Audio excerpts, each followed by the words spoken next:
খেয়াল করে দেখেন। মা,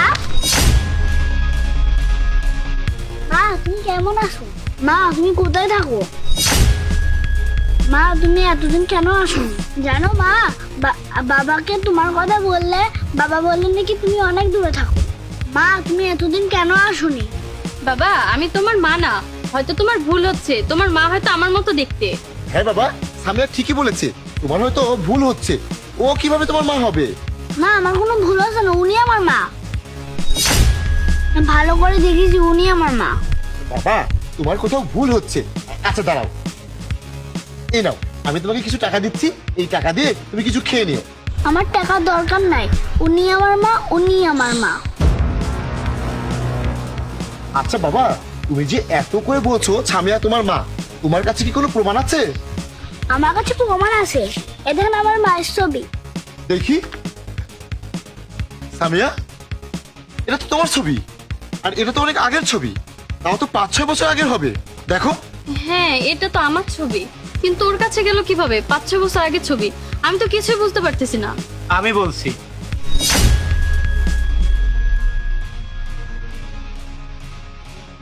হ্যাঁ, এই বাচ্চা যা বলছে সব সত্যি বলছে। ইনি এই বাচ্চার মা। এই ছেলে, তুমি সব কি বলছো? মুখ সামলে কথা বলো।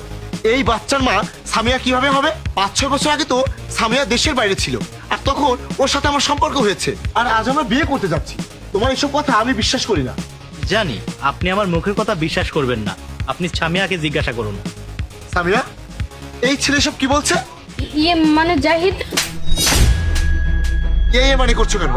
তোমার এই মানেই বলে দিচ্ছে এই ছেলেটা যা বলছে সব সত্যি কথা বলছে। তুমি যে 5-6 বছর আগে বিয়ে করেছো, তারপর স্বামী সন্তানকে রেখে বিদেশে গিয়ে আমাকে কিছু না জানিয়ে আমার সাথে সম্পর্কে জড়িয়েছো। কিসের জন্য করেছো তুমি এসব?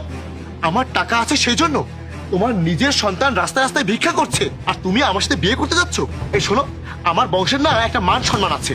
আমি তোমার মতো মেয়েকে বিয়ে করে আমাদের সম্মান রাস্তায় মিশিয়ে দিতে পারবো না। তুমি কত বড় একটা প্রতারক! এসব কথা তুমি আমাকে আগে কেন বলোনি? জাহিদ, আমি তোমাকে ভয়ে সব বলতে পারিনি।